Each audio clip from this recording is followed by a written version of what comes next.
থাকে সেই প্রশ্নগুলো কার কাছে করবে?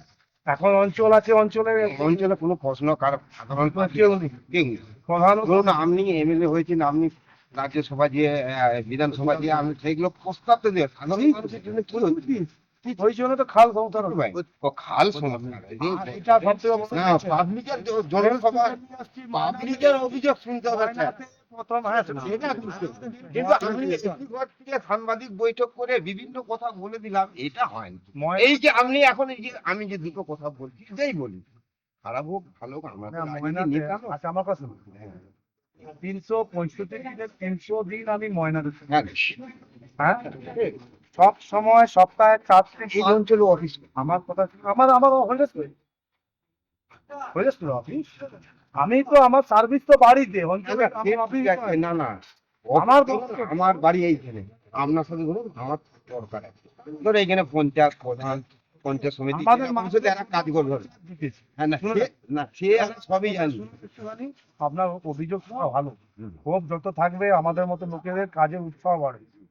আমি একদম এটাকে মাথায় রেখে নিশ্চয়ই, নেব। হ্যাঁ অতি অবশ্যই। আমার বক্তব্য, আমরা এই জিপিতে আমরা জিততে পারিনি, আমাদের একটা পঞ্চায়েত সমিতিও নেই। আমাদের এই জিপিতে কাজ করাতে গেলে আমাদের সব থেকে এমএলএ ল্যাডের সব থেকে বেশি টাকা 5 বছরে সব থেকে বেশি টাকা এখানে 40 লক্ষ টাকা আমি কাজ করি। ময়নাতে ভারতের সাথে রেল প্রথম আসছে ময়নাতে। না আমি স্যার ওই প্রসঙ্গ বাদ দিয়ে ঠিক আছে, আমি কিছুটা জানি। আমি বলছি নিচু স্তরে এই যে সাধারণ মানুষের জন্য অভিযোগ, বিভিন্ন অভিযোগ থাকে। না না পঞ্চায়েতে গেলাম বলতো ঠিক, আমাদের কিন্তু এখানে পঞ্চায়েত সমিতিতে গেলাম বলতে পারলো না, জেলা পরিষদে গেলাম ধরো অঞ্চলে একটা আমাদের জেলা পরিষদ নেই।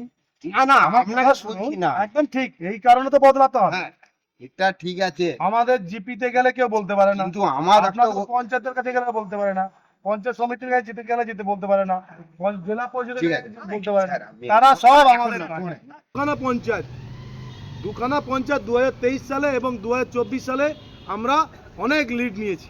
সেই কারণে 2023 যখন পঞ্চায়েতে আবার তৃণমূলকে ভরসা করেছে মানুষ, বলছে যে জিপিতে গেলে প্রধানের সাথে কোনো আলোচনা করলে কোনো কিছু জানে না, পঞ্চায়েতদের সাথে আলোচনা করলে তারা কিছু জানে না, পঞ্চায়েত সমিতির সাথে আলোচনা করলে তারা কিছু জানে না, জেলা পরিষদ এখান থেকে জিতেছে টিএমসি, তারা কিছু জানে না, সব টিএমসির জনপ্রতিনিধিরা কিছু জানে না। সেই কারণে 2024 সালে আমাদের মানুষ, এখানকার মানুষ সবাই আশীর্বাদ করেছে, ভোট দিয়েছে এবং 2026 সালেও আবার ভোট দেবে। সেই ক্ষোভটা আমাকে জানাচ্ছে। যখন আমি বললাম তারা আমাদের বিজেপির পঞ্চায়েত নয়, তখন তারা বলছে আচ্ছা আচ্ছা আচ্ছা, বুঝেছেন তো? তাই আরজি করে বদলা নিতে হবে, শিক্ষা দুর্নীতির বদলা নিতে হবে, শিল্পর বদলা নিতে হবে, কাটমানি একদম ফেলে দিতে হবে।